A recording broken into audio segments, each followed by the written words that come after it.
fois plus très facilement, Ah vraiment. ouais, ouais. Donc, euh, ok, parfait, on va démarrer. T'es prêt? Je suis chaud là. Ok les amis, donc on est avec José, c'est comme ça qu'on dit, il est guatémaltèque, c'est la première fois que du coup je vois quelqu'un qui vient du Guatemala, qui est né là-bas, il est venu à l'âge de 12 ans, ou il y a 12 ans en France, mais du coup tu avais 12 ans vu que maintenant tu as 24 ans. Ça me fait super plaisir de t'avoir ici en live pour une interview qui va être d'autant plus inspirante que toutes les autres. Tu as un parcours assez atypique ou tout du moins différent des interviews qu'on a pu voir ici sur la chaîne, parce que tu as aussi une chaîne YouTube qui s'appelle Hola Monsieur. Peut-être que certains t'ont déjà vu sur YouTube. Tu parles de style, tu parles de fitness, tu parles de lifestyle, tu parles de señoritas, comme tu aimes le dire. Tu as plus de 50 000 abonnés, plus de 3 millions de vues au cumul. Ta chaîne YouTube, tu l'as lancée en janvier 2018. Aujourd'hui, tu as plusieurs activités du coup, que ce soit de l'affiliation Amazon, du placement de produits, des revenus YouTube, de l'infoproduit, du coaching, une marque de vêtements, bref, différentes choses. Tu as eu l'occasion aussi de tirer profit de l'un de nos programmes à travers de Le Consultant. Tu me suis depuis maintenant quelques mois et j'avais pu te coacher notamment. Et ça a été un sacré Un déclic vrai avec déclic. de beaux résultats. Donc, on va pouvoir partager tout ça dans cette interview. José, du coup, à toi à la parole. Présente-toi pour celles et ceux qui ne te connaissent pas encore et merci pour ton temps. Écoute, Alec, déjà, merci beaucoup pour cette présentation. Elle était magnifique. Si je pouvais moi-même me présenter comme ça quand je rencontre des gens, les senioritas, justement, ça irait super bien. Excellent. Non, écoute, pour me présenter rapidement, bah voilà, je m'appelle José et t'as quasiment tout dit, pour être honnête. Donc, bah, c'est un plaisir d'être ici avec toi et je te remercie pour m'accueillir pour cette interview. Eh ben, avec grand plaisir. Le but de cette interview, vraiment, c'est qu'on puisse décrypter et voir le processus qui a fait que, au début, en tant que créateur de contenu, surtout quand tu as pas encore 500 000, 1 million, 2 millions, 10 millions d'abonnés, c'est difficile de pouvoir en vivre. Aujourd'hui, toi, Mm, tu peux mm, vivre mm, de mm. ta chaîne YouTube, tu peux vivre de cette activité, tu te tires un revenu, tu as une entreprise et il y a de la croissance. Donc, c'est super intéressant. Et pourtant, tu n'as que, entre guillemets, 50 000 abonnés. Donc c'est super intéressant, mais avant de parler de ça, on va revenir au départ. Qu'est-ce qui a fait Yes. du coup que tu t'es lancé sur YouTube? Qu'est-ce qui a fait que tu as été attiré par le fait de lancer une activité en ligne, de lancer une présence en ligne il y a de ça 2 ans? Alors, pour être tout à fait honnête avec toi, il y avait deux raisons principales en fait qui m'ont poussé à me lancer sur Internet.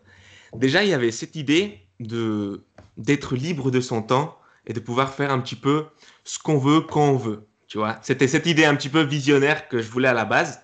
Et il y avait tout ce potentiel qu'est Internet. Et je me suis dit, on se dit, bah, on peut lancer un business en ligne. Et ben, comme ça, je suis mon propre patron. Je vais être bien, personne ne va me donner des ordres, ça va se passer tranquillement. Je vais être là sur mon hamac à boire du jus de coco, tu vois, du lait de coco, des petits cocktails et tourner mes vidéos tranquilles et tout va bien se passer, machin, c'est magnifique. Ça, c'était l'idée de base. Et puis, deuxièmement, il y avait cette idée de vouloir faire. Enfin, il y avait trois choses. La deuxième chose, c'était le fait de faire un travail vraiment qui soit passionnant. Tu Hmm. vois, que ce soit vraiment quelque chose qui t'anime tous les jours. Tu te lèves le matin, tu sais pourquoi tu te lèves, tu sais que tu contribues et t'es vraiment passionné. C'est pas que le travail, ça ne soit pas une corvée, mais que ce soit vraiment en fait bah, notre passion. Tu vois, et en fait, moi, bah, les thématiques que j'aborde sur ma chaîne, notamment bah, le style, le grooming, la muscu, vraiment tout ce qui touche à l'homme et grosso modo le développement perso, parce que c'est surtout ça en fait dans le fond, dans mon contenu, je l'axe de manière à non seulement parler ok, de ces petits trucs de lifestyle pour les hommes, mais l'orienter en mode ok, on fait tout ça, mais pourquoi est-ce qu'on fait ça? Pour devenir meilleur, pour se sentir bien et pour être épanoui dans la vie, tu vois. Et ça, c'était ma passion. Et je voulais la monétiser, pouvoir vivre de ça. Et troisièmement, bah, j'avais envie de contribuer parce que moi, à la base, je suis un ancien timide de chez Timide, hein. Tu vois, le gars qui galère à lever la main en cours, qui bégaye tout le temps, qui arrive pas à faire de blagues, qui a pas trop de copains, qui joue à Pokémon. Hmm. Je connais Voilà, quoi. parfaitement ça. Tu es en train de décrire mon enfance là. Ah non, mais c'est ça, quoi. Yu-Gi-Oh, on est là. Hmm. Les senioritas, comme je dis, grosso modo, un petit peu. Tiens, les meufs, quoi. Zéro, voilà, grosse galère, presque obèse. J'étais pas tout à fait obèse, mais presque. Voilà. Et confiance, bah, néant. Et avec la vie, quoi, je me suis intéressé au dev perso. J'ai compris un petit peu que on pouvait hacker sa life, quoi. On pouvait en fait changer, qu'on n'était pas, il n'y avait pas de déterminisme ni génétique, ni de la société, et que quoi qu'il en soit, d'où qu'on vienne, quoi qu'on fasse, on peut se développer, on peut s'améliorer. Et voilà. Et après, ma petite passion dans ma vie, c'était de devenir meilleur. Et je me suis dit, et au bout d'un moment, j'ai fait des progrès et j'avais envie de contribuer à ça. Parce que pour moi, c'est vraiment super triste de ne pas être épanoui, en fait. Être Hmm. épanoui, être heureux, ça devrait être quelque chose que tous les humains devraient pouvoir faire. Et parfois, à cause d'une enfance un peu difficile, parfois à cause de copains à l'école qui sont un peu cons, ou de parents qui ne prêtent pas suffisamment attention, ou de choses comme ça qu'on vit, ou d'accidents, ou quoi que ce soit, des personnes se retrouvent, tu vois, euh, sans, sans estime d'elles-mêmes, sans confiance en elles, et du coup, ils vivent une vie qui est un peu misérable, et on n'a qu'une vie, quoi. Et moi, je me suis dit, écoute, moi, j'étais un peu comme ça, je me suis développé, je suis sûr que si moi, je l'ai fait, que d'autres peuvent le faire, et si je peux les aider, ne serait-ce qu'un petit peu, ne serait-ce qu'à se motiver à voir comme ça, ce sera déjà, en gros, mon passage sur Terre, il aura au moins un petit peu d'impact et ça aura valu la peine que je naisse, quoi. Génial, génial. Bah, merci pour ce partage et c'est très inspirant. Et je me reconnais également dans tes mots parce que j'étais moi aussi un ancien timide, introverti. Pokémon, Yu-Gi-Oh, tout ça, je connais parfaitement, tu vois, c'était un petit peu mon refuge après les jeux vidéo, le virtuel, bref, parce que dans le réel, c'était pas forcément ce qui me mettait le plus à l'aise, en tout cas à l'époque.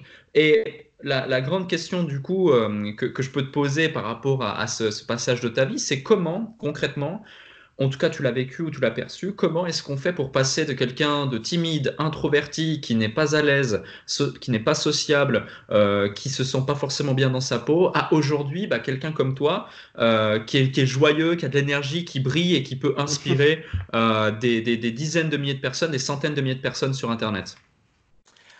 Comment on fait? Alors, franchement, il y a, si tu veux, mille et une méthodes. C'est-à-dire qu'il n'y a pas, moi je pense, en tout cas c'est mon avis, je ne pense pas avoir à la science infuse non plus, mais moi ce que je pense c'est qu'il n'y a pas 10 000 choses ou une seule chose, tu vois, une seule chose à faire vraiment précisément. Mais c'est vraiment, s'il fallait résumer, je dirais, ce serait un travail sur l'estime qu'on a de nous-mêmes. Hmm. Tu vois, ce serait vraiment améliorer l'estime qu'on a, c'est-à-dire l'image qu'on a de nous, notre réputation vis-à-vis de nous-mêmes. Ok. Mais c'est un petit peu compliqué, c'est-à-dire que quand on a vraiment une estime de soi qui est nulle, qui est très basse, c'est compliqué quand même de la rebooster. Et c'est pour ça en fait que ma chaîne, je parle de style, je parle de muscu, je parle un petit peu de prendre soin de soi parce que c'est des trucs tout cons que tout le monde peut faire, tout simple, hein. Rien que bien s'habiller, prendre un petit peu soin de soi qui a pas besoin d'aller comprendre comment l'estime de soi fonctionne, comment le cerveau, tous ces trucs compliqués. Il n'y a pas besoin de se prendre la tête avec ça. C'est juste, tu t'habilles bien, tu prends un petit peu soin de toi et tu fais un petit peu de sport, tu vois, tu t'améliores physiquement. C'est des changements qui sont rapides, qui sont franchement assez efficaces et qui peuvent déjà ne serait-ce que démarrer ce chemin vers un soi un peu meilleur, tu vois, vers Hmm. un soi un peu plus confiant. Et mine de rien, même si ça paraît tout con, ok, on s'habille un petit peu mieux, on va se trouver un peu plus beau gosse, tu vois. Et on a fait une petite action pour s'honorer, pour se respecter. Et ensuite, forcément, mine de rien, on aura quelques petits retours. Dans l'absolu, c'est pas ces retours-là qui doivent faire notre valeur. C'est pas les retours des gens qui doivent continuer notre valeur. Mais dans un premier temps, quand on a un petit retour de nos potes qui nous disent ah beau gosse, ou une fille qui nous dit ah il est joli ton pull, et ben quand on a une faible estime de soi, ça fait vraiment un bon. Ça fait un petit boost. Tu te dis oh oh purée, du coup, on m'a complimenté. Oh là là, c'est trop bien. Et après, tu fais un peu de muscu, tu prends un peu des bras, et t'as les filles qui disent, oh, dis donc, t'es musclé. Et là, du coup, l'ego, ça commence à faire, ça fait du bien. Et du coup, c'est comme ça que tu démarres. Tu dis, ouais, c'est possible pour moi. Tu vois, tu te dis, ah ouais, en fait, je vais continuer, blabla. Et ensuite, juste le truc qu'il faut faire, si on prend cette voie-là, c'est de ne pas sombrer dans euh, la validation des gens, d'avoir besoin de Ouais. cette validation ou de tomber dans la superficialité absolue où on ne pense plus qu'à son image, ou à ce que les gens pensent, etc. Mais et c'est pour ça que c'est intéressant et c'est même, je pense, nécessaire de s'intéresser au dev perso et au cerveau, comment ça fonctionne, les relations, etc. Bref, toute une panoplie de thématiques fort intéressantes.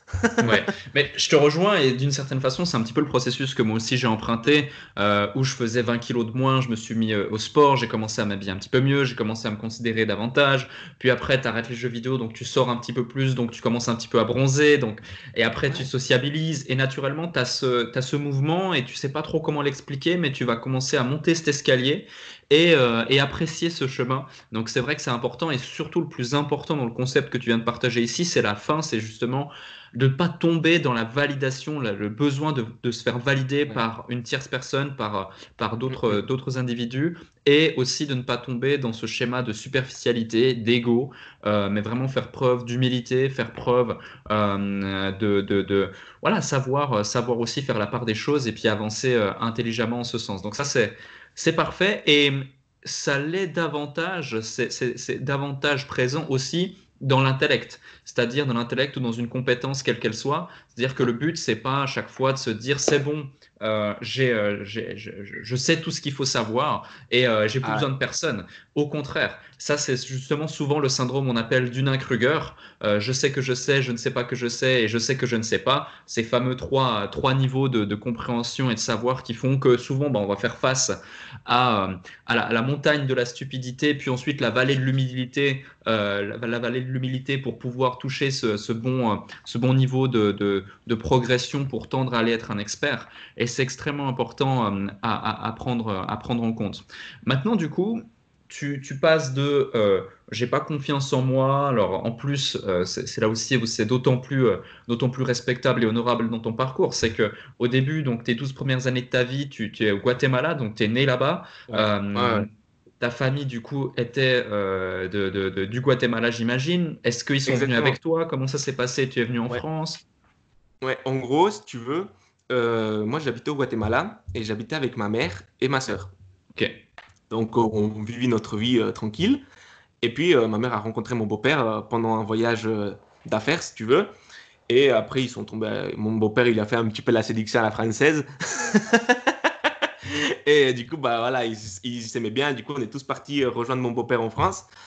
Et à partir de 12 ans, ouais, j'ai fait ma vie en France. Sauf que tout le reste de ma famille, ils sont tous restés au Guatemala. Ma famille, mes potes, tout. En gros, ici, j'avais que ma mère et du coup, bah, mon beau-père et ma soeur. Ok. Et mes frères, mes autres frères. Ouais, nombreux. Ok. Ok. T'as combien de frères et sœurs, du coup? Du coup, j'ai une sœur de sang et après, j'ai un frère de cœur et une petite sœur de cœur. Ah, ok. Ok, C'est je les vois. enfants de mon beau-père. Je vois, ok, génial. Et donc, tu arrives ici en France, donc c'est pas non plus simple quand, tu arrives d'un Non. pays étranger, tu parlais pas la langue, j'imagine, au départ. Ouais, c'est ça. En fait, c'est vrai que maintenant que tu le dis, c'est un sacré, c'est une sacrée aventure parce que quand je suis arrivé, en effet, bah, je ne connaissais absolument personne. Je ne parlais même pas, mais je savais même pas dire oui. Je savais pas qu'en français, le mot yes, si tu veux, c'était oui. Je ne connaissais rien. Et du coup, comme je te dis, tous mes collègues, tous mes copains, toute ma famille était restée là-bas. Et au début, en plus, c'était l'hiver, donc première fois que je vois la neige. Et bref, je commence ma petite vie ici, mais je pense que, d'ailleurs, c'est pour ça que j'ai un tatouage, mais ça veut dire ça, mais le fait d'être arrivé en France et le fait d'avoir eu mon beau-père comme figure paternelle qui était là, ça a vraiment fait un déclic dans ma tête. Et Ok. c'est comme si toute cette ancienne vie un peu de timide, un petit peu de loser, euh, bah, je voulais un petit peu la laisser là-bas au pays et un petit peu tout refaire ici. Donc, bien évidemment, hein, quand j'étais petit, c'était pas conscient, c'était pas en mode, oh dis donc, en effet, il est le moment de me prendre en main et laisser ma vie de loser là-bas. Mais c'est, je pense, inconsciemment, c'est comme ça que ça s'est passé. Et surtout, le fait d'être confronté, en fait, au lifestyle des Français. Parce que mine de rien, au Guatemala, il y a un certain mode de vie. Et en France, c'est pas du tout pareil. En France, bah, les gens, déjà, ils sont d'une manière générale en bonne santé. Tu vois, ils sont en forme. Et les filles, elles étaient super belles. C'était les filles d'où nos rêves au Guatemala, un petit peu, tu vois. Et quand on est gamin, tout ça, ça joue beaucoup. Et moi, j'étais un peu choqué parce que moi, j'arrive obèse, je parle pas français. Il fallait absolument que je prenne un petit peu ma vie en main pour m'en sortir bien, quoi. Ok. Je vois. C'est inspirant justement de voir cette transition et puis de se dire bon bah il faut que je soulève la fonte, il faut que je fasse le nécessaire pour pouvoir bah, tout simplement être à la hauteur entre guillemets et puis pouvoir exprimer mon plein potentiel et de le comprendre inconsciemment et de revenir dessus après coup. Et du coup ensuite donc tu désires cette liberté, liberté financière, business en ligne.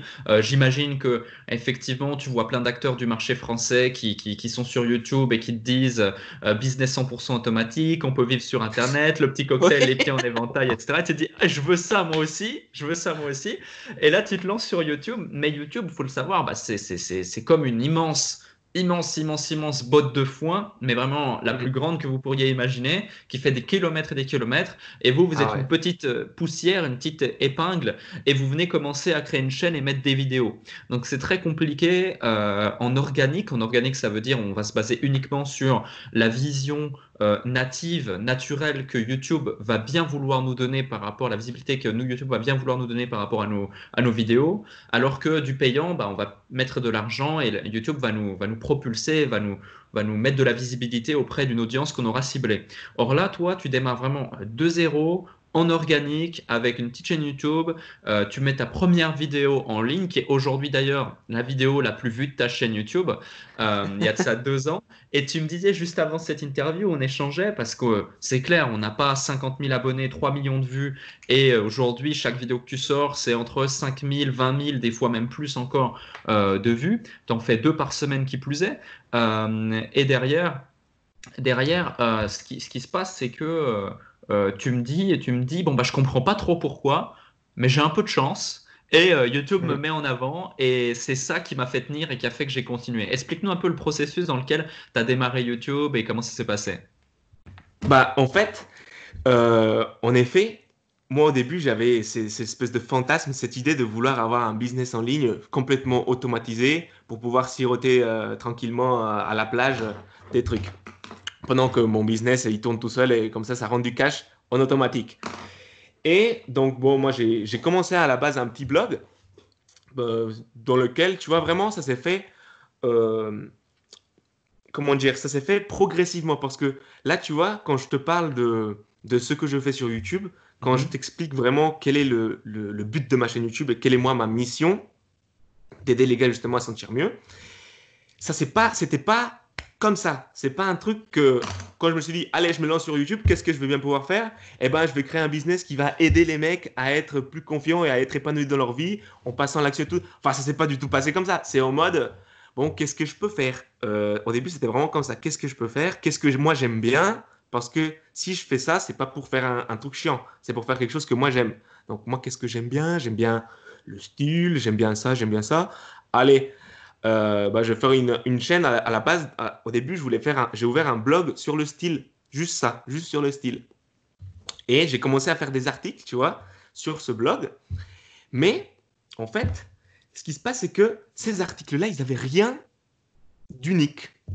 Si tu Hmm. veux, je créais quelque chose, je refaisais des articles qui existaient déjà, au moins bien. En gros, je faisais ce qu'il y avait déjà, au moins bien. Du coup, forcément, personne ne me lisait. Ça peut pas se répandre comme ça. S'il y a déjà du contenu qui est déjà fait, et juste on le recycle au moins bien, c'est pas la peine. Du coup, j'avais zéro lecteur, il y avait personne qui me lisait. Mais moi, voilà, je m'acharnais un petit peu, je continuais, j'étais motivé, donc je faisais beaucoup d'articles comme ça, au fur et à mesure, qui n'avaient pas trop de sens. Et au bout d'un moment, ça m'a saoulé, parce que moi, j'aimais pas spécialement faire des articles. Et je me suis dit, moi, je veux, de toute façon, mon rêve à l'époque, c'était un peu d'être YouTuber. Moi, je voulais être un peu un Thibaut InShape des mecs. Ok. Et je me suis dit, non, c'est quoi? Fais des vidéos. Fais des vidéos, on verra bien. Et là, j'ai fait une petite vidéo pour présenter un petit peu la chaîne. Là, mon idée avait déjà plus mûri.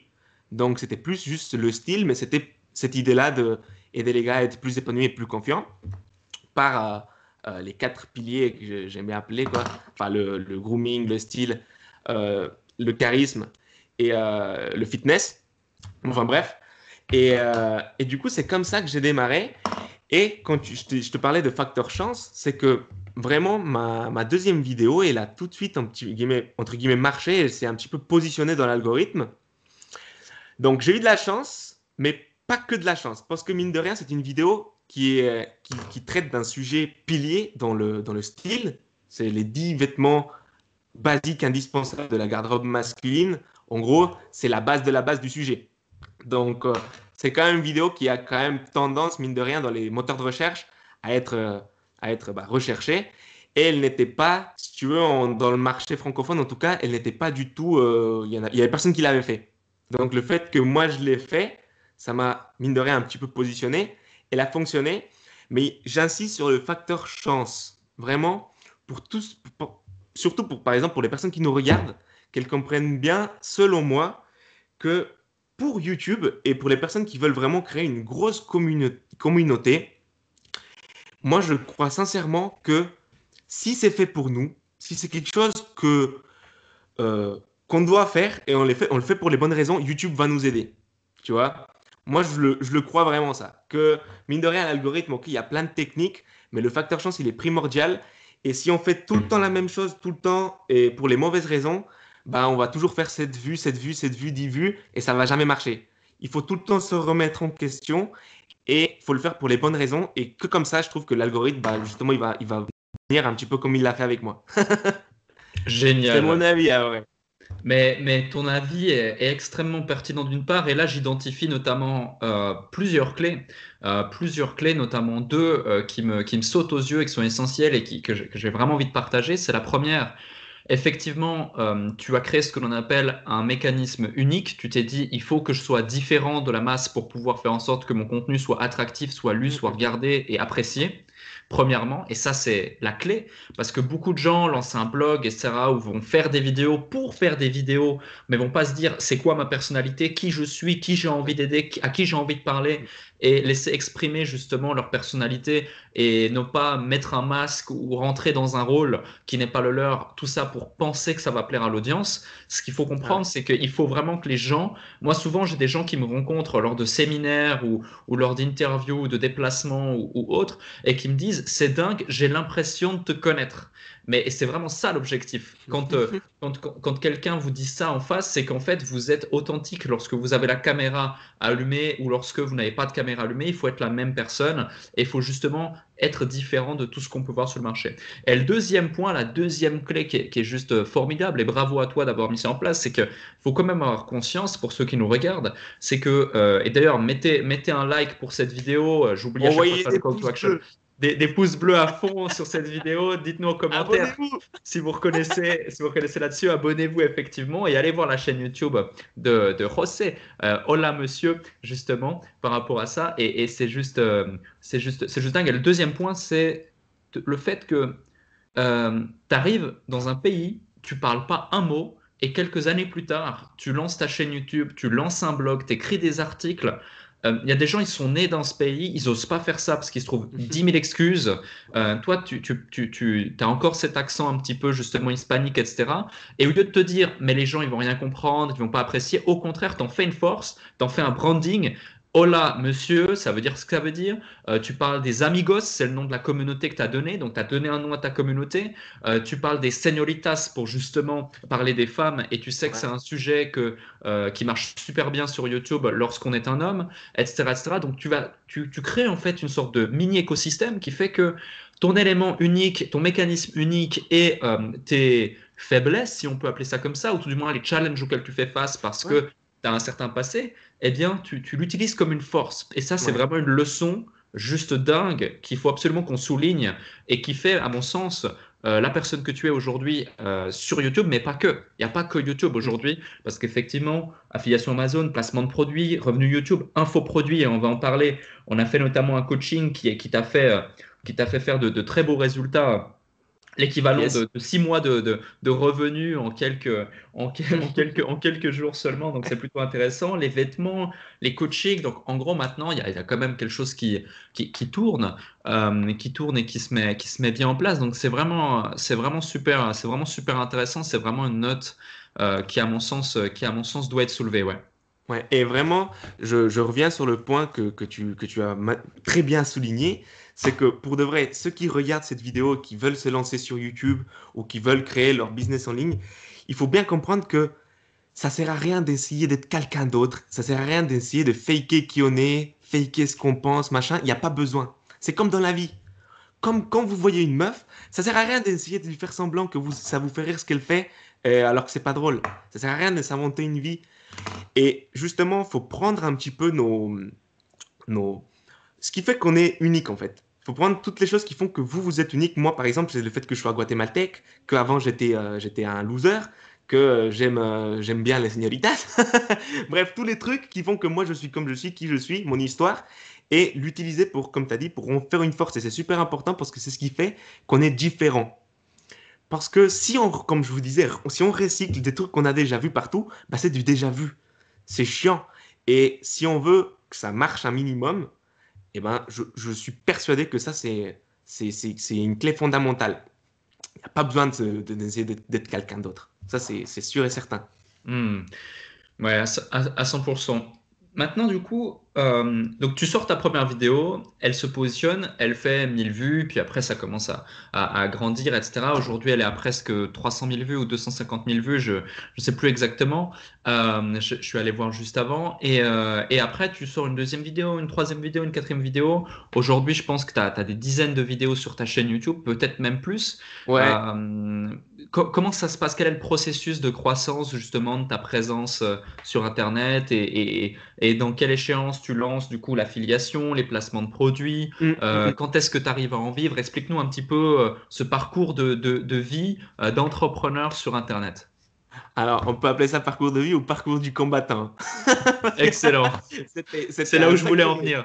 Ah, il a fallu vraiment bosser, hein. Et donc, et mine de rien, si j'avais connu Alec avant, je peux vous dire que ça aurait été un peu plus facile, enfin plus rapide en tout cas. Mais pour vous la faire brève, j'ai commencé à faire mes premières vidéos et si vous voulez, grâce à cette première vidéo qui s'est un petit peu bien positionnée sur YouTube, j'ai toujours eu une croissance assez stable. C'est-à-dire que je prenais toujours le même nombre d'abonnés chaque mois. Donc, le premier mois, après ma première vidéo, j'ai pris 100 abonnés. Et le deuxième mois, j'étais à 1000 abonnés. Et ensuite, j'ai gardé une croissance très stable pendant plus d'un an à 1000 abonnés par mois. Donc, je prenais 1000 abonnés chaque mois. OK? Et moi, je tournais à une vidéo par semaine. Donc, il faut savoir que quand je faisais ces vidéos, à l'époque, quand j'ai commencé, j'étais en stage à Marseille en tant que community manager et je bossais aussi dans l'animation de l'entreprise. Enfin bref. Mais j'avais un boulot, j'avais la muscu et après, je faisais mes vidéos. Et donc, il faut savoir que bah, forcément, j'avais un petit salaire de stagiaire et j'étais à Marseille, donc c'était pas la ville où j'habitais d'habitude. Et il fallait que YouTube, il fallait que je le fasse, mais pourtant, j'avais pas beaucoup de sous et j'avais pas beaucoup de temps. Et du coup, Hmm. je me souviens encore de cette époque de Marseille.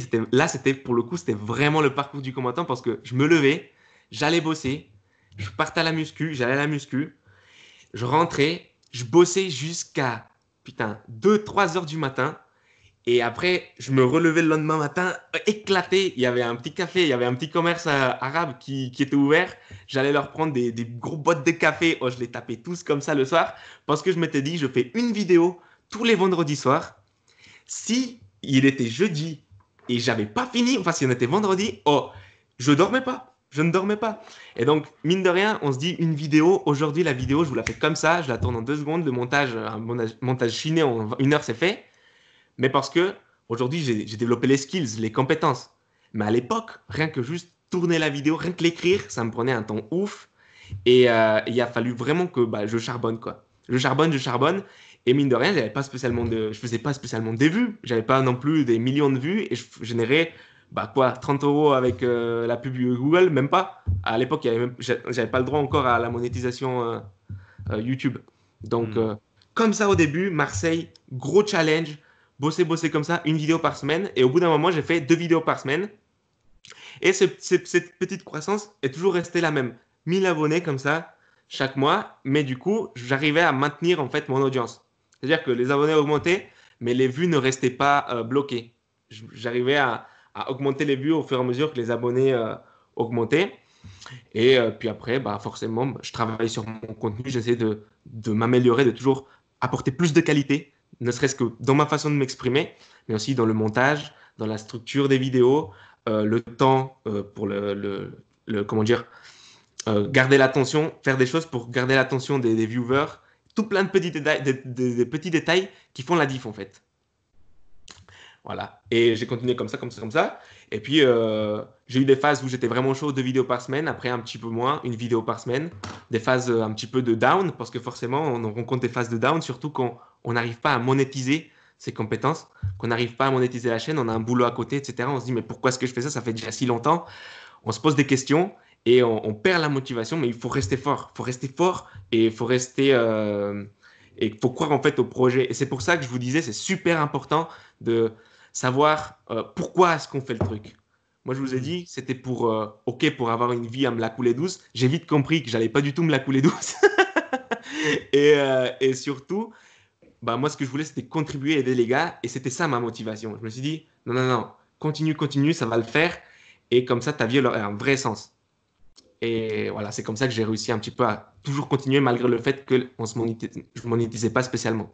Ok, bon, aujourd'hui tu arrives à en vivre, etc. On va en parler dans quelques instants de tout ce que tu peux mettre en place, comment ça s'est fait, dans quel ordre, quels sont les revenus qu'on peut attendre lorsque l'on fait de la création de contenu sur YouTube. Et j'insiste, c'est un vrai métier. Là, par exemple, tu nous dis que tu écris tes vidéos, tu réfléchis à tes vidéos, tu montes tes vidéos, il y a derrière toute une réflexion. Mais est-ce qu'à certains moments, tu as failli abandonner ou c'était vraiment le down et qu'est-ce qui a fait que tu as persévéré, tu as continué? Parce que c'est clair, c'est pas simple. Moi, je me reconnais aussi dans ton parcours. À un moment donné, bah, quand je bossais encore à l'usine, je faisais 3 jobs pour pouvoir devenir entrepreneur et avancer. À côté, je continuais la muscu. Donc, je me levais à 5h45, je prenais le train à 6h11, j'allais travailler de 7h30, 8h jusqu'à 18h. J'allais à la muscu, je rentrais le soir à 20h. Je bossais. Ça, c'était quand je bossais pas encore la nuit, etc. Donc, tu vois, c'était là aussi. Vraiment, je connais ce parcours-là du combattant. C'est pas tout le temps facile, pas tout le temps simple. Est-ce que des fois, tu as failli abandonner ou tu étais vraiment en bas et qu'est-ce qui a fait que tu as persévéré et qu'aujourd'hui, tu en es là? Ouais, ouais, j'ai eu des moments vraiment de down. Et je dirais que les moments de down, quand je les ai eus, c'est vraiment en fait qu'il se passe des choses, mine de rien. C'est pas que YouTube, mais c'est YouTube va pas bien, dans le sens où, par exemple, moi, ce qui m'arrivait, c'est que je faisais quelques vidéos parfois, et des vidéos performent pas. C'est-à-dire qu'elles font pas les vues comme d'habitude. Elles font Hmm. moins de vues, les gens les like moins, moins de commentaires. Et comme ça, passe juste une fois, mais 2, 3 fois, on se dit, oula, oula, oula, oula, qu'est-ce qui est en train de se passer là? Alerte rouge. En plus, les analytiques, ils te mettent tous des pouces rouges comme ça, il y a les flèches vers le bas. T'entres en panique, tu dis, attends, attends, attends, qu'est-ce qui se passe là? Et en plus, par exemple, moi, quand j'ai eu des moments down, c'est je m'étais blessé à la muscu, donc je pouvais plus m'entraîner. J'avais l'épaule en vrac et tout. Je pouvais plus faire du sport et mine de rien, pas faire de sport, bah, on n'a plus le boost un petit peu, tu sais, hormonal. Hmm. On perd de la structure dans notre vie. À côté, par exemple, moi j'avais eu une proposition pour un job mieux payé, tu vois, en gros, me faire upgrader dans l'entreprise. Et tu vois, c'est des trucs comme ça, tout en même temps. C'est en mode, je fais plus mon muscu, YouTube ça va pas bien, on me propose un autre truc qui va plus sûr. Tu vois, et viens avec nous, t'inquiète pas, ça va bien se passer, viens dans l'entreprise, viens nous apporter plein de valeur. Et c'est en mode, qu'est-ce que je fais? Là, YouTube, j'arrive pas à en vivre. Euh, les abonnés, ils sont pas là. Euh, En plus, je vais pas bien, je suis déprimé, ma meuf, elle s'est barrée. Euh, et en gros, ce qui a fait que je reste, c'était vraiment, euh, j'insiste, c'était vraiment le gros pourquoi. C'est de se poser. Et moi, je me disais, mais attends, qu'est-ce que tu veux? Qu'est-ce que toi tu veux précisément? Qu'est-ce que tu veux?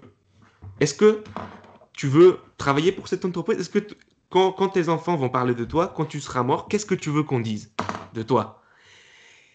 Et moi, je me suis dit, bah non, je veux pas qu'ils disent que bah, moi j'ai abandonné mon projet, que je suis allé bosser dans le premier job qu'on m'a proposé pour aller bien. Je me suis dit, non, moi je veux qu'on dise que bah, mon passage là, il a contribué. Que grand-père, que papy ou que papa, c'est un bosseur, tu vois. Que papy, il lâche pas, il laisse pas tomber. Et grâce à lui, bah, depuis des milliers, même ne serait-ce que 10, quelques personnes, eh ben, ont évolué et ils se sont épanouis, tu vois.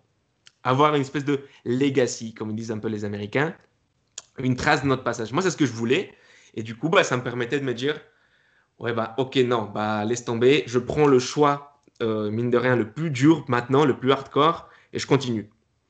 Et puis j'écoutais bien évidemment plein de tapes d'Américains qui te motivent parce que, parce que ça aide, ça aide. Mine de rien, ça aide ces petits trucs. Moi, en tout cas, ils m'ont aidé. Ok, excellent, excellent. C'est super cette interview parce qu'en même temps, tu vois, tu as, cette aisance à la parole, à la vidéo, à la caméra, donc tu peux exprimer pleinement ce que tu ressens et dans le parcours. Et j'imagine que cette interview, elle parlera à bon nombre de personnes qui nous regardent ici. Euh, J'espère. donc, ensuite, donc tu continues ta croissance, c'est cool. Mhm. Tu commences à Mhm. avoir une belle audience, etc. Tu as le blog, etc. Et récemment, il y a de ça quelques semaines, je fais un coaching live. Tu viens et tu prends la parole, caméra, micro, on échange, on discute. Là, je me rends compte que littéralement, il y a une mine d'or qui est devant moi, mais qui ne sait pas l'exploiter. Tu vois, genre, c'est une mine d'or, mais il y a la porte comme ça fermée sur la mine. Et je me dis, non, mais attends, donc je savais pas encore ton prénom, mais je te dis, écoute, là, il faut que tu fasses ça, ça, ça, ça, ça. Je vais regarder sur YouTube, je vois ta chaîne et tout. Je te dis, mais il faut que tu fasses un lancement, il faut que tu dises ça à ton audience, tu fais cette vidéo, tu mets ça en place, etc. Mhm. Et, et du coup, je te vois motivé, mais tu vois, je me dis, bon, bah, j'espère qu'il va appliquer. J'espère qu'il va appliquer. Je savais pas encore, mais effectivement, tu me suis depuis un certain temps. Tu avais également suivi notamment dans le consultant tout ce qui est la partie de la vente Ouais, ouais, ouais, de tout A à à fait. Ouais. Z. Vente et Et mindset aussi. vente et mindset, en effet. Et là, du coup, je me dis, bon, j'espère qu'il va appliquer. Et là, je reçois un message une semaine plus tard, plus ou moins, une semaine, 10 jours ou 15 jours plus tard, je sais plus. Et tu me dis globalement, écoute, mec, j'ai mis en place tout ça. J'ai Ouais. mis en place tout ça. J'ai suivi tes conseils. Voici les résultats.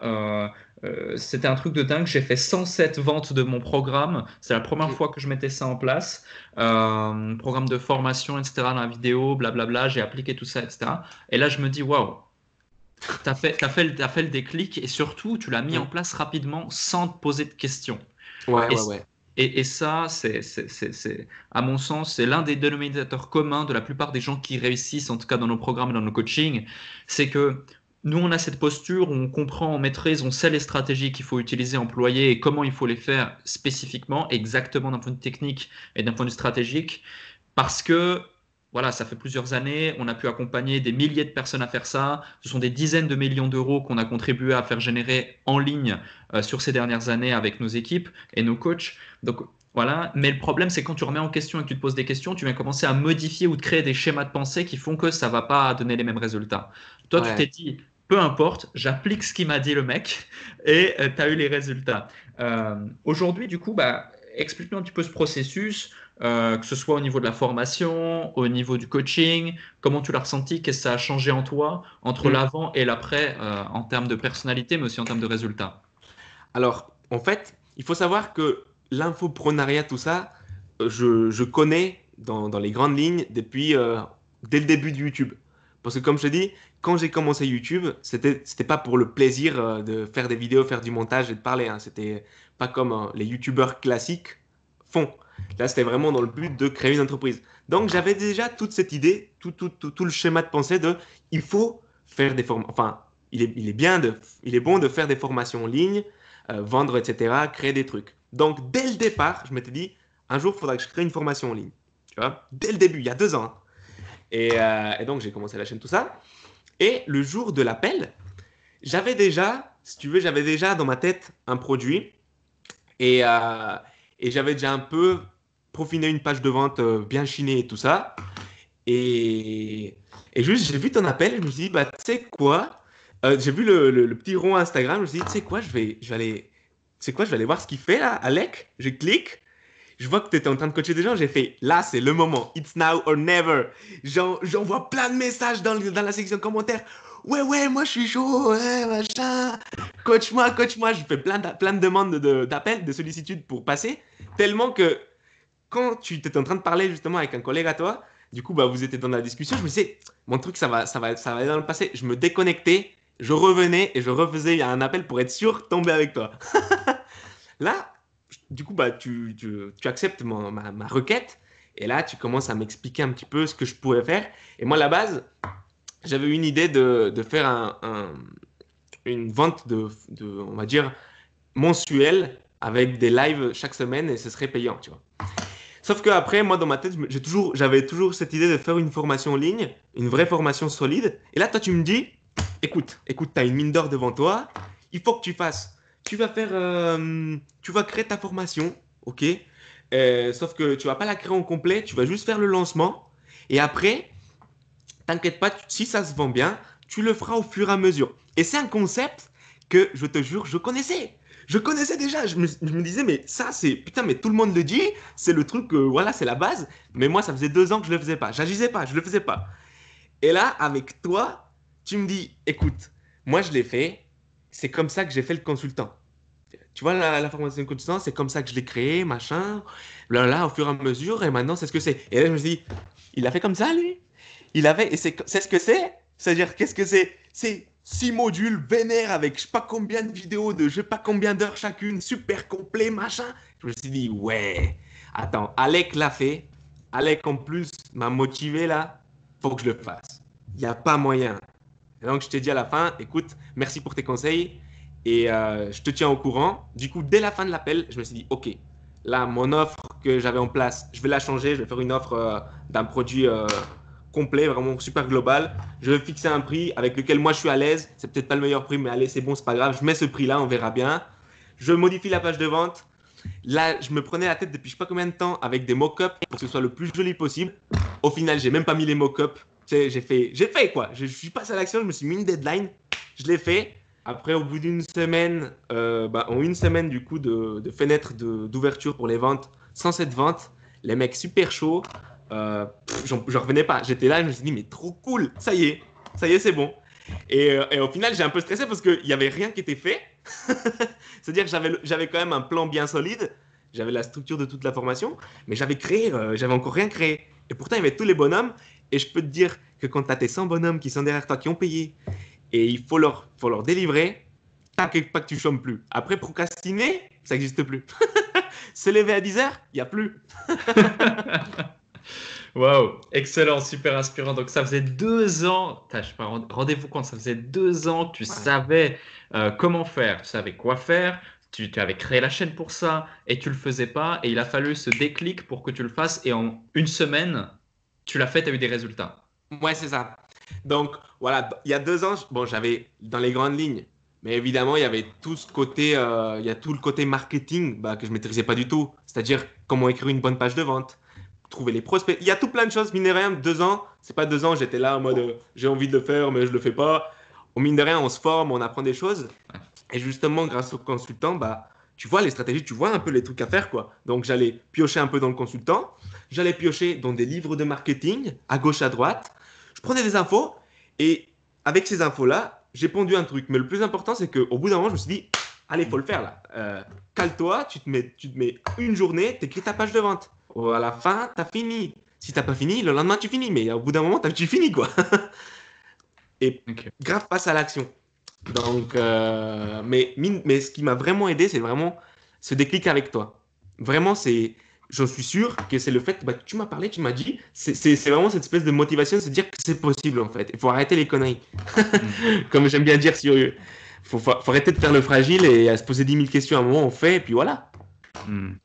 Ouais, c'est ça, et tu vois, typiquement, en effet, c'était pas un crack pour te motiver, c'est la réalité, c'est comme ça que j'ai conçu le consultant, qui aujourd'hui est devenu entrepreneur.com, et tu vois, c'est parti d'une simple idée, d'une simple volonté d'aider et de créer quelque chose. J'ai fait la structure, j'ai vendu, on a eu au départ moins de 30 personnes qui étaient intéressées.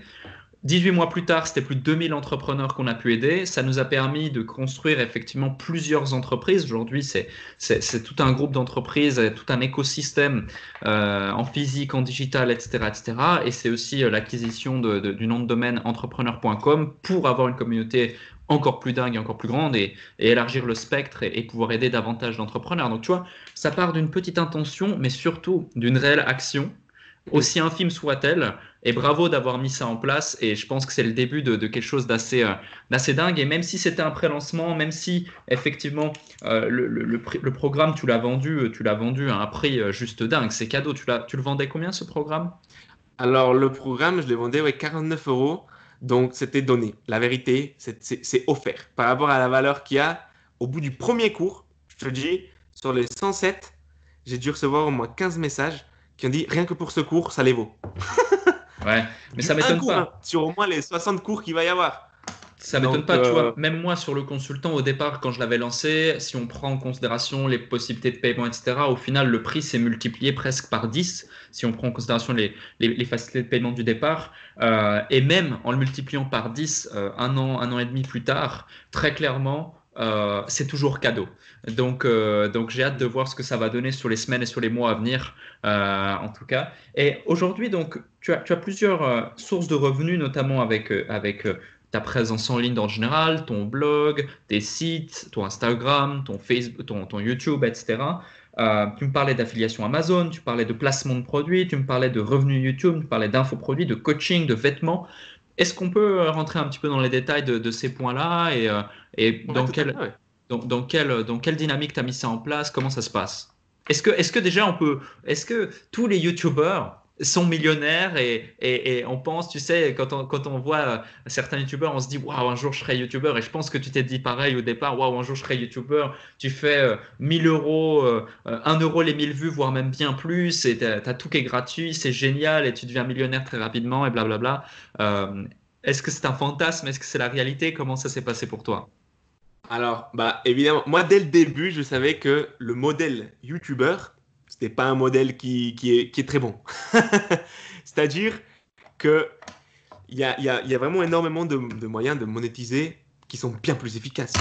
Sauf que, et là est toute la subtilité, c'est que il y a toujours ce côté, il y a toujours cette espèce de vice de l'ego.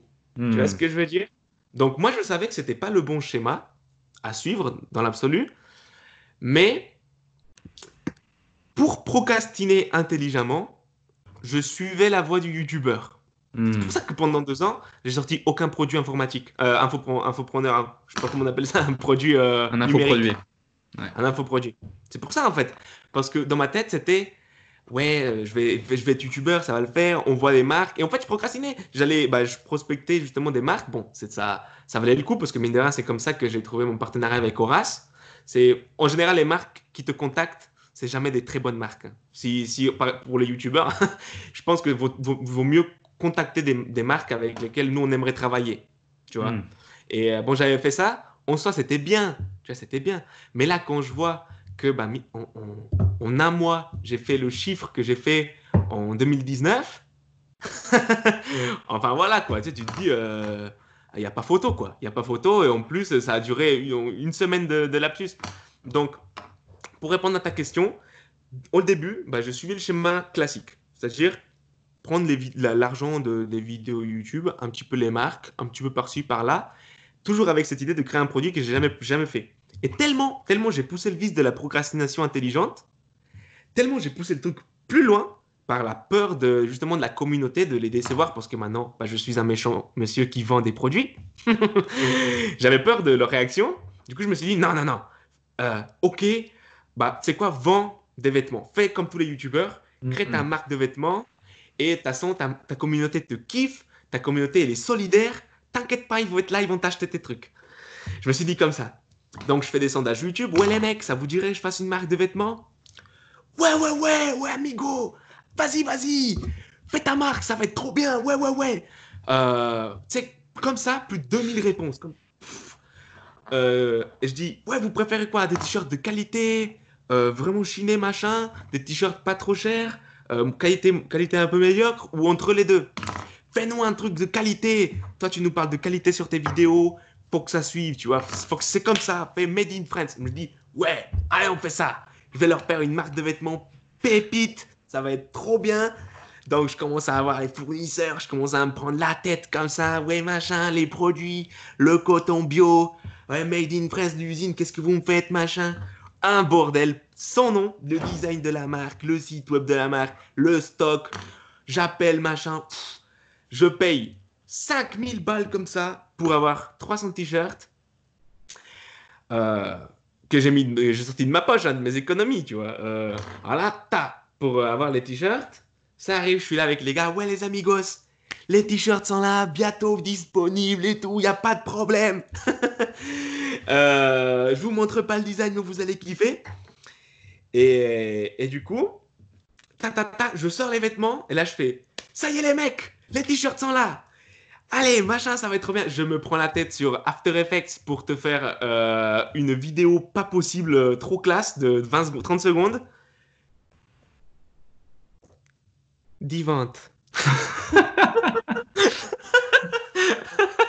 Je te jure.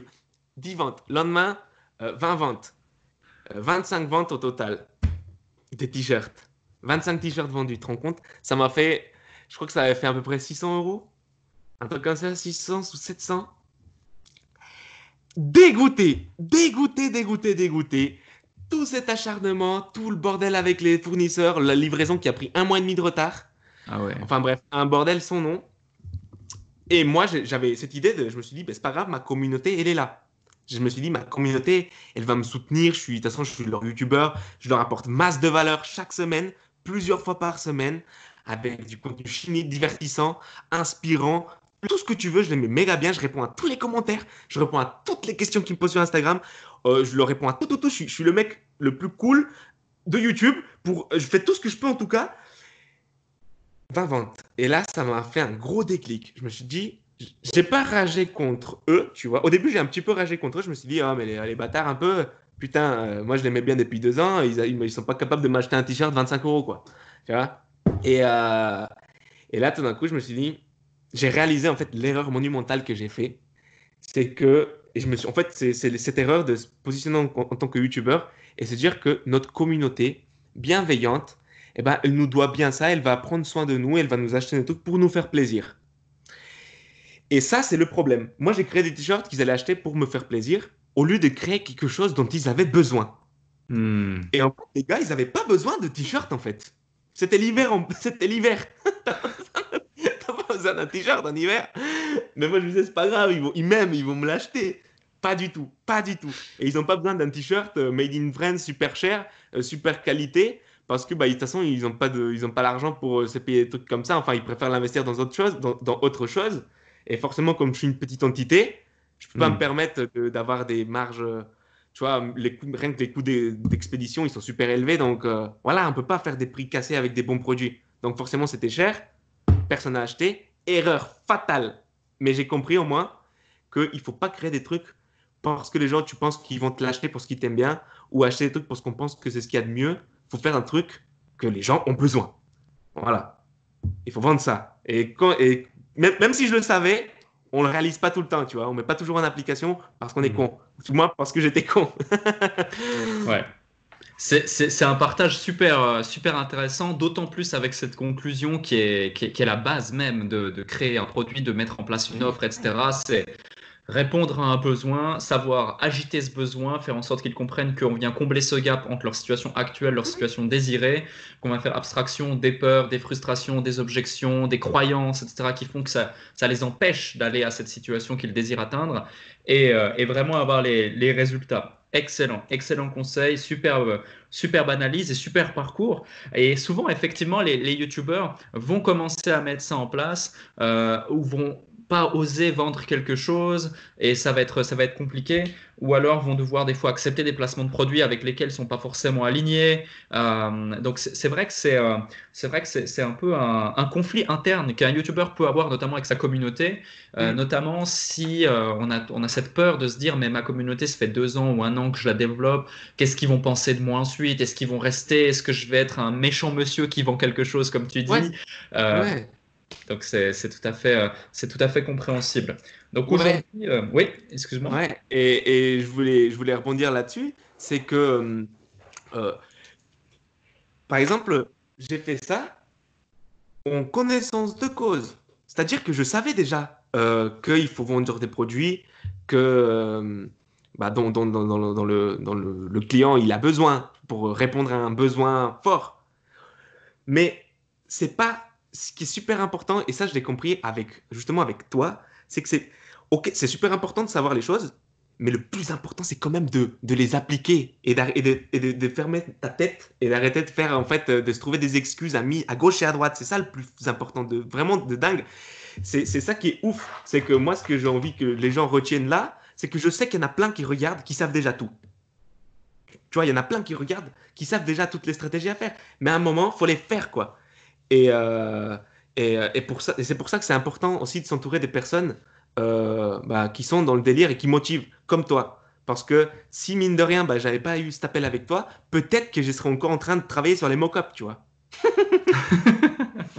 Ouais, Donc, c'est fort probable, hein, c'est possible. Et je connais, c'est vrai, je connais des gens qui probablement nous regardent aujourd'hui dans cette vidéo, savent tout ça, sont même dans certains de nos programmes, et même certains qui viennent à nos coachings, etc., qui sont là, tu vois, ils sont là, mais ils continuent de manger de l'information. On appelle ça un petit peu la boulimie de l'information, tu vois. ouais. Et enfin, accumuler, accumuler, accumuler. On trouve tout le temps l'excuse, oui, mais je serai bientôt prêt, oui, mais j'ai pas encore le dernier stratégie, oui, mais j'ai pas encore la méthode. Ou même certains, ils vont suivre une formation en ligne, et par exemple, imaginons la semaine 3, il y a 10 modules. Il y a les 10 modules, mais il y en a un qui n'est pas encore disponible. Vu qu'ils ont vu que 9 modules, ils vont pas appliquer les conseils des 9, ils vont attendre que le 10e soit là pour se dire, ah c'est bon, je peux faire. Et franchement, et c'est pas un cas isolé, tu vois, vraiment, je parle pas d'un cas isolé là. Donc, euh, donc ouais, c'est hyper important. Et maintenant, par rapport à tout ce bagage, tous ces échanges qu'on a eu là encore, tout ce très trop, ce parcours là que tu as pu nous décrire, bah, où est-ce que tu te vois dans un an, où est-ce que tu te vois dans 3 ans en tant qu'entrepreneur, en tant que créateur de contenu, en tant qu'individu? Comment tu vois les choses? Comment tu vois ton avenir aujourd'hui? Et est-ce que tu peux te voir évoluer sereinement dans cette direction? Alors, déjà, je me vois pas sur un Mac à boire du lait de coco toute la journée, hein, Déjà, qu'on soit clair, je sais que ça va pas se passer comme ça et je m'imagine même pas au final, tu vois. Moi, comment je vois mon évolution vis-à-vis de Hola Monsieur, vraiment, moi j'aimerais scaler, vraiment Ok. à bloc, vraiment scaler. Pourquoi? Pas parce que c'est cool d'être le boss, Hmm.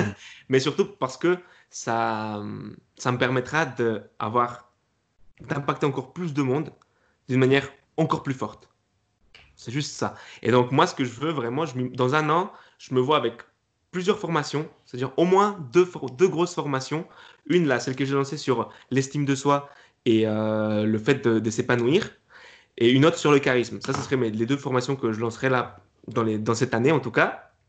Et ensuite, avoir toute une équipe qui est derrière moi pour m'aider à mettre en avant les choses que j'ai à dire. Tu vois, alors, quelqu'un qui s'occupe par exemple du montage, des publications Instagram pour, voilà, grosso modo, faire du bruit plus fort et mieux. Et puis du coup, mine de rien, faire ça, ça permet de toucher plus de monde, d'impacter plus de personnes, d'aider encore plus de gars à passer à l'action. Et, euh, et c'est trop cool, quoi. Parce que c'est un peu comme toi. Hmm. Plus ton entrepreneur.com, le consultant, tout ça, ça grandit, mine de rien, tu touches plus de personnes. C'est comme ça que tu as pu me toucher moi. Et je suis sûr que c'est comme ça que tu as touché tout plein de personnes qui, elles, se développent. Et ce qui est beau, en fait, c'est pour ça que j'aime ça. C'est parce que plus on touche de monde, plus on les change eux, plus du coup, eux, à leur échelle, ils vont toucher les gens autour d'eux. Et moi, je crois vraiment que si tout le monde s'y met un peu, si tout le monde fait la part un peu de son boulot, le monde, il peut être beaucoup plus beau, quoi. Tu vois, on voit aujourd'hui plein de gens partout. euh, tout. Aujourd'hui, le taux de suicide, de dépression, de tout ça, il y en a, c'est tellement élevé. On voit, mine de rien, des personnes qui ont eu beaucoup de notoriété faire n'importe quoi, communiquer des messages tellement négatifs, avec des valeurs tellement pourries.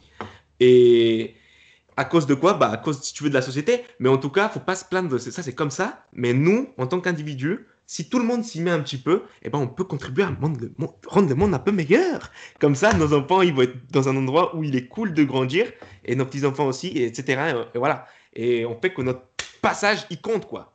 Voilà. Excellent. Ça fait plaisir, ça fait plaisir et c'est vrai que c'est hyper important et je te rejoins là-dessus et on voit que tu parles avec ton cœur aussi et bon nombre de personnes qui nous regardent sont également dans la même dynamique et ce qui manque en fait c'est ce fameux passage à l'action comme à chaque fois.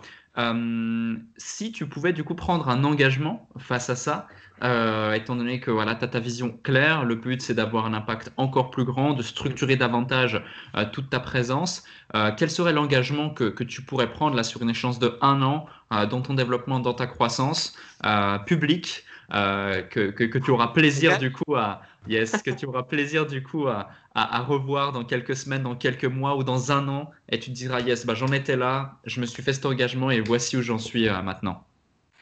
Je pense que l'engagement que je me mets là pour le moment, c'est de continuer, mine de rien, malgré tout, à rester vrai dans ma façon de m'exprimer et de travailler. Ok. Tu vois? Parce que je pense que une des choses que moi je veux pas faire en tout cas, c'est ok, je scale, ok, je prends un petit peu de notoriété si tu veux, ou je prends un peu plus d'argent, ou voilà, et changer ma façon de voir les choses et changer ma façon d'être. Hmm. Et moi je veux vraiment rester vrai à chaque fois que je fais quelque chose. Dans mes vidéos, les gens me demandent est-ce que José t'exagères? Est-ce que José, tu fais pas un peu, t'es pas un peu en train de jouer la comédie? Et ok, d'accord, je me mets dans une certaine énergie pour faire mes vidéos, mais je ne me, j'évite au maximum de me travestir. Tu vois ce que je veux dire? Ouais. De faire semblant ou de faire les choses pour les mauvaises raisons. Et je sais que avec plus on peut prendre un petit peu de notoriété, etc., ou on peut prendre de revenus, on peut se voir un petit peu la tête un petit peu gonflée éventuellement, ou on peut commencer à faire n'importe quoi ou à négliger son audience. Parce que mine de rien, ok, là j'ai mes 107 membres, je m'en occupe, ça prend 80% de mon temps, mais je veux pas arrêter, tu vois, d'apporter de la valeur à ceux qui veulent pas spécialement acheter. Continuer à le faire pas que pour vendre ou pas que pour m'enrichir ou pas que pour aider que ceux qui évoluent, mais vraiment pour le faire pour le plus grand nombre. Et moi, je veux pas justement arrêter de faire ça, tu vois. Et c'est l'engagement en tout cas que je prends de ne pas changer, tu vois. Restez le même, hein, restez vrai. Excellent, l'authenticité. Parfait, merveilleux. Et pour terminer, du coup, après cette interview extrêmement intéressante, et d'ailleurs, je te remercie pour ton temps, je te remercie pour ton énergie, je te remercie pour tous les principes que tu as partagés à celles et ceux qui nous regardent. J'imagine beaucoup d'entre eux, eh bien, se sont reconnus là-dedans. Et faites-le nous savoir dans les commentaires, likez, abonnez-vous, comme, comme tu disais juste avant. Euh, si tu as un conseil ou plusieurs conseils si tu le désires, mais si vraiment il y avait un truc que tu aurais envie de partager à quelqu'un qui peut-être est comme toi il y a de ça quelques années ou quelques mois ou peu importe, si vraiment tu as un truc qui selon toi qui n'a pas encore été dit dans cette interview peut faire la différence dans la vie de ceux qui nous regardent, qu'est-ce que tu aurais envie de partager pour ce mot de la fin, pour ce concept de la fin, cette phrase de la fin? D'une manière générale ou vis-à-vis de l'entrepreneuriat? D'une manière générale, et ce qu'on peut faire, c'est un concept général, un concept entrepreneurial. Alors, pour le concept entrepreneurial, je dirais que un truc très important, tu vois, c'est qu'on n'a pas dit, justement, parce qu'il y en a plein des trucs bien qu'on a dit, hein. J'espère qu'ils ont retenu, mais un truc vraiment super important qui n'a pas été dit, c'est le fait de devenir bon. Ça, c'est super important. Soyez bon dans ce que vous faites et surtout dans ce que vous vendez, ok? Parce que si vous vendez des trucs de merde, si vous faites des vidéos de merde, ça va jamais marcher. Vous allez peut-être arnaquer deux, trois gars, mais ça marchera pas. Faut être bon. Faut être bon, bon, bon, bon, bon. Dans quoi que vous décidez de faire, il faut être bon. Moi, par exemple, au début, ok, tous les trucs, j'étais bon un petit peu dans la mode, tout ça, mais j'étais nul dans les vidéos. Je faisais des vidéos, j'ai fait des vidéos qui étaient bonnes, tu vois, dynamiques, chinées, montées, voilà. Et après, là, ma formation, c'est une formation sur l'épanouissement personnel, l'estime de soi, la confiance en soi. Eh ben, j'ai tapé les 30 meilleurs livres sur le sujet, tu vois.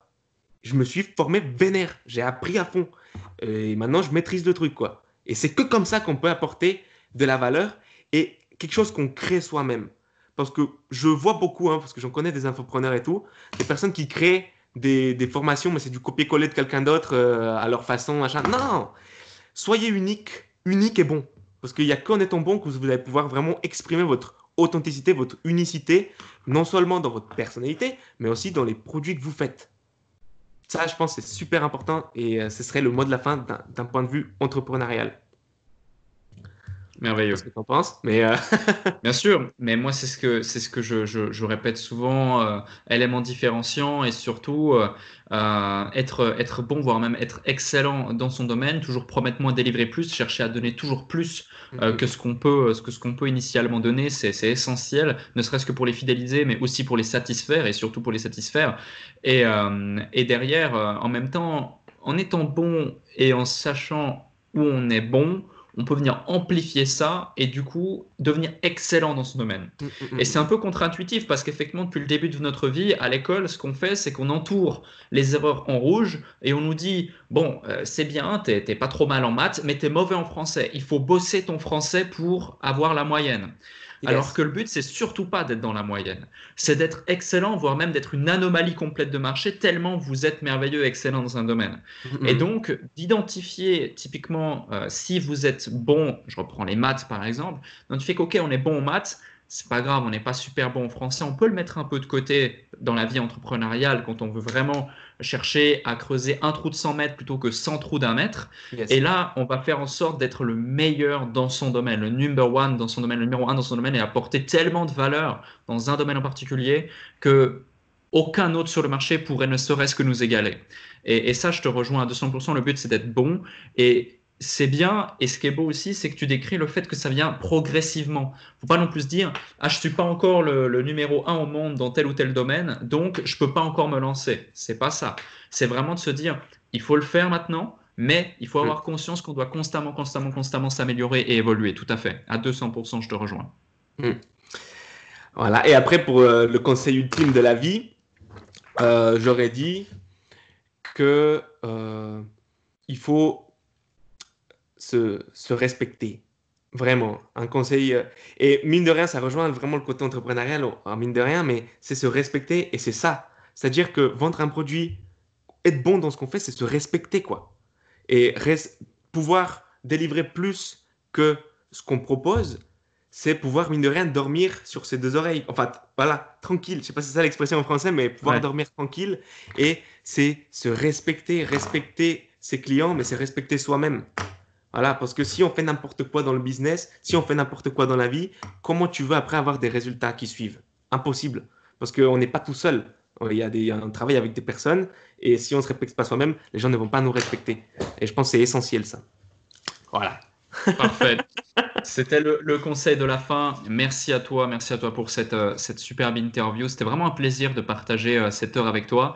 J'espère que tu as eu énormément de plaisir aussi à pouvoir transmettre, inspirer toutes ces personnes. J'imagine que tu passeras dans les commentaires. Je te dirai quand on sortira la vidéo. Comme ça, si vous avez une question particulière à poser à Rossé, eh bien, vous pourrez directement lui l'adresser. Allez éventuellement sur sa chaîne YouTube également. Je vous invite, si vous souhaitez voir les 10 meilleurs vêtements pour Allez pas voir celle-là. Allez voir les récentes. Celle-là, c'est une vieille. On va aller voir les récentes. On a quoi comme bonne vidéo à aller voir récemment sur ta chaîne? Récemment, vous avez une super vidéo sur le confinement, comment rester frais, beau gosse et en bonne santé pendant le confinement. Ah bah c'est parfait, on va aller voir ça. J'aurais dû aller la voir avant cette interview, tu vois. Mais non, t'inquiète, t'es au top toi, Alec. T'as pas besoin. Ça fait plaisir. Bon, excellent. Merci en tout cas à toi pour ce temps passé. Merci à vous. Si vous avez aimé cette vidéo, likez cette vidéo, partagez cette vidéo un maximum parce que je pense qu'elle pourra réveiller beaucoup de conscience. Et derrière, le mot de la fin, c'est vraiment passer à l'action, hein. Passer à l'action, quoi. Donc c'est parfait. Allez, je vous dis à très bientôt. Merci. Merci beaucoup. Ciao.